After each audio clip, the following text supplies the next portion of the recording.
आप सभी साथियों को कुसुम का प्यार भरा नमस्कार। अब तक आपने सुना बिटिया के भोपाल जाने के बाद पिता महाराज जी सूनी हवेली में लौट आए और अपनी प्रिय पुत्री को किए गए वादे के अनुसार पत्र लिखने बैठ गए, क्योंकि जानते थे बिटिया पत्र की बाट जोहने लगेगी। अब आगे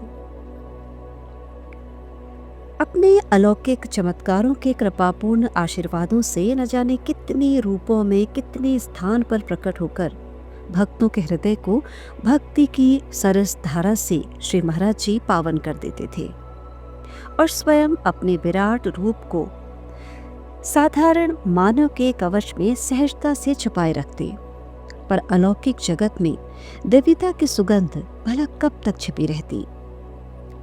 धीरे धीरे भक्तों के भाव विभोर हृदयों की तरंगित भावनाएं जन जन के हृदय को आलोकित करने लगी।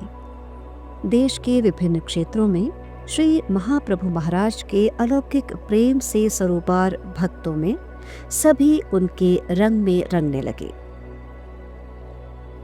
उन्हीं भक्तों में दिल्ली के प्रसिद्ध बिड़ला परिवार के वंशज और उद्योगपति सेठ जुगल किशोर बिड़ला हुए, जो कि हिंदू दर्शन के प्रमुख समर्थक थे। एक बार उन्होंने एक विज्ञापन प्रकाशित किया कि उन्हें लक्ष्मी नारायण मंदिर दिल्ली में श्री रामचरित मानस पाठ करने के लिए प्रतिभावान व्यक्ति की आवश्यकता है, जिसका चयन स्वयं श्री बिड़ला जी के ही द्वारा किया जाएगा। देश के विभिन्न क्षेत्रों से प्रतिभावान विद्वानों का आगमन होने लगा। सभी ने अपनी अपनी प्रतिभा प्रदर्शित करने के लिए प्रभावशाली शैली में सुमधुर रामचरितमानस की पंक्तियां स्वरबद्ध गाकर श्री बिड़ला जी को प्रभावित किया। अब बारी आई प्रतिभावान युवा श्री नारायण स्वामी जी की, जिनके बारे में कहा जाता था कि उन्हें संपूर्ण श्री रामचरितमानस कंठस्थ थी।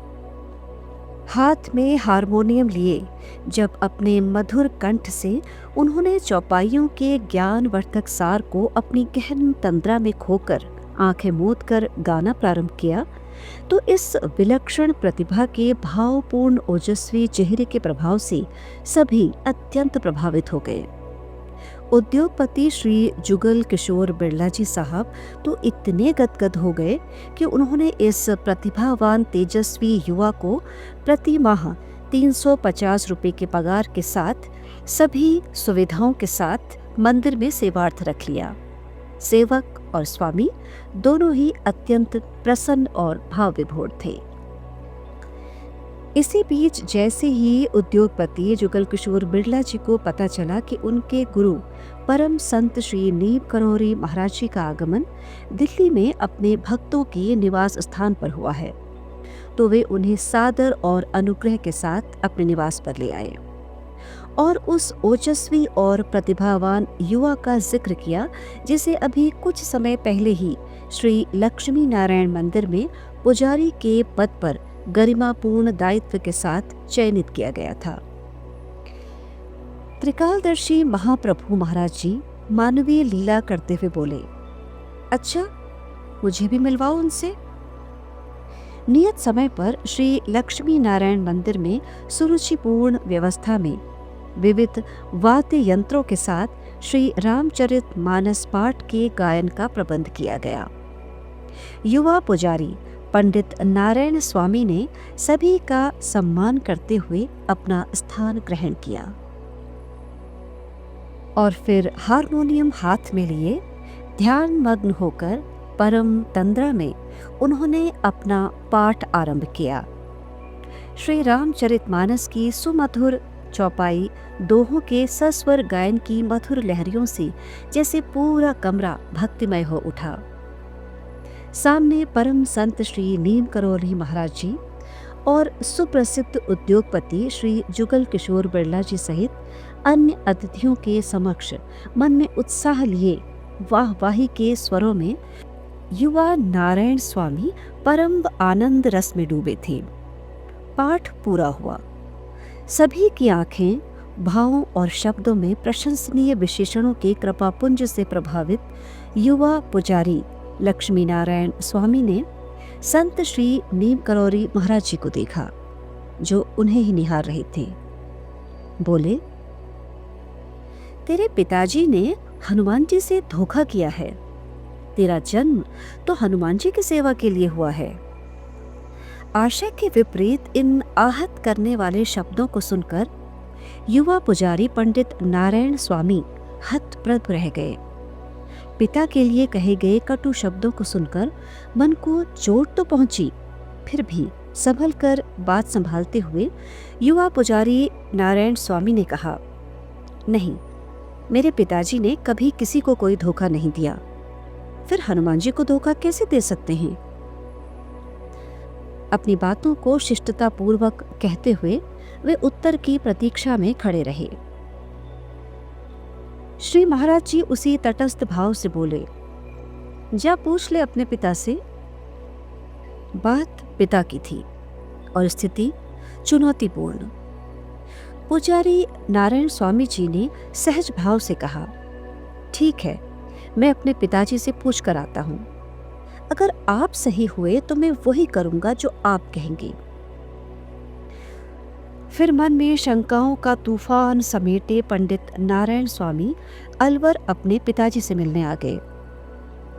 अचानक पुत्र को अशांत भाव में सामने देखकर पिताजी को कुछ समझ नहीं आया। पिता पंडित पन्नालाल स्वामी से पूछे तो कैसे पूछे, क्या उन्होंने कभी प्रभु श्री हनुमान जी को धोखा दिया था? जबकि वे स्वयं भी अपने पिता के भक्ति भाव से पूर्णतया परिचित थे, पर साहस बटोर कर इस चुनौतीपूर्ण परिस्थिति का सामना करना ही था। हिम्मत बटोर कर उन्होंने पूछा, पिताजी, क्या आपने कभी हनुमान जी से धोखा किया है?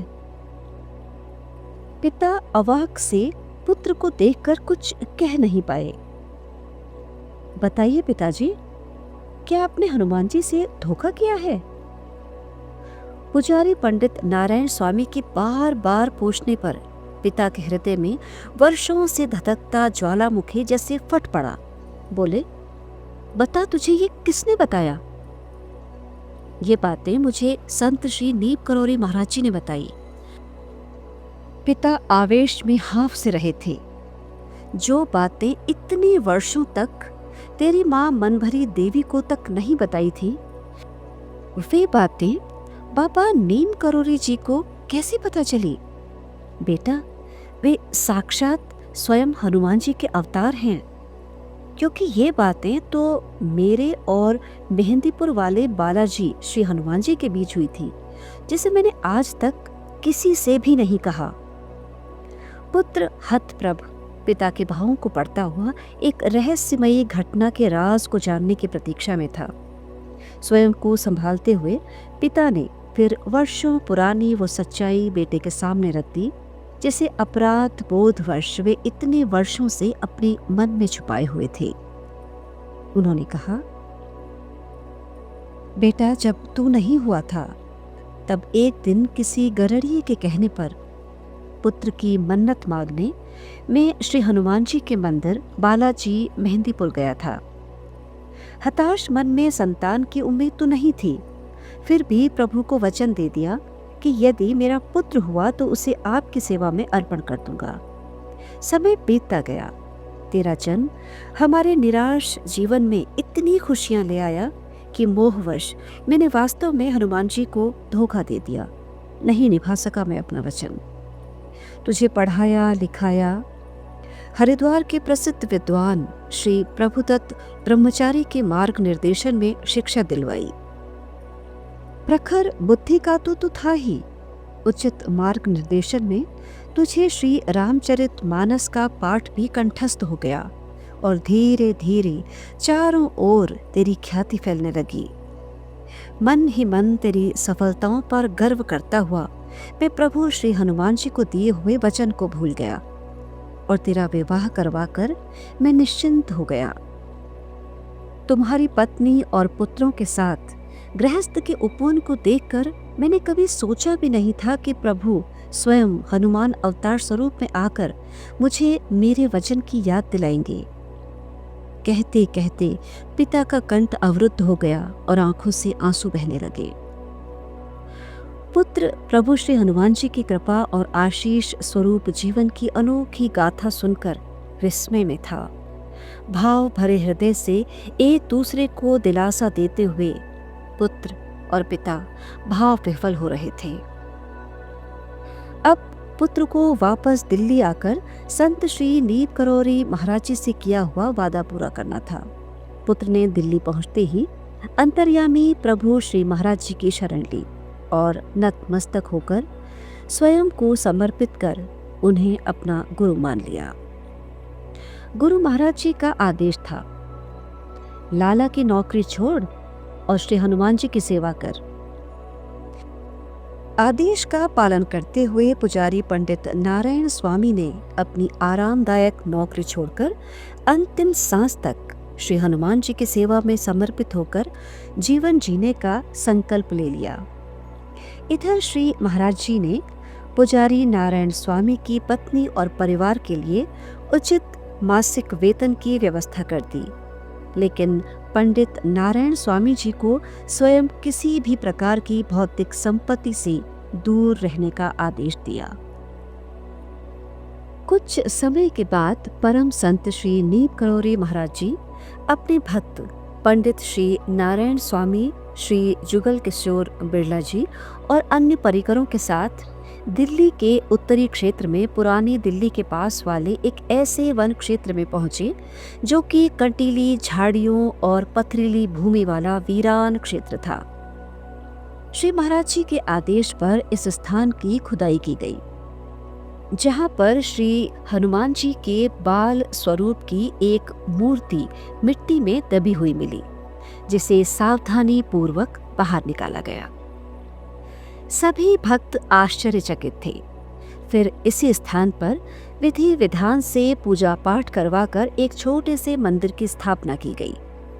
मंदिर में बाल हनुमान जी की मूर्ति स्थापना के बाद पंडित श्री नारायण स्वामी जी जैसे अपने जीवन के वास्तविक ध्येय के बिल्कुल नजदीक आ गए थे।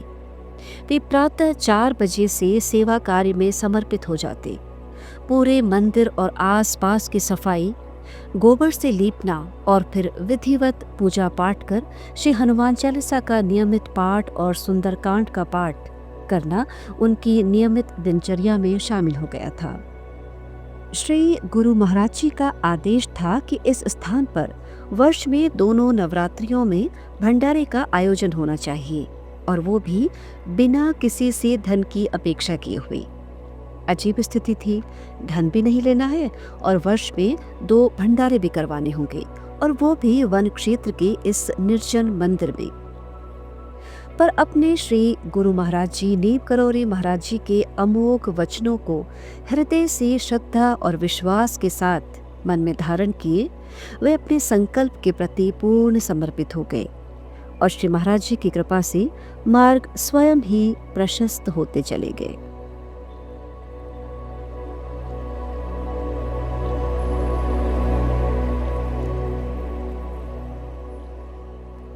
महाप्रभु महाराज जी, श्री नीप करौरी बाबा पावन कथामृत। आज का प्रसंग यहीं तक।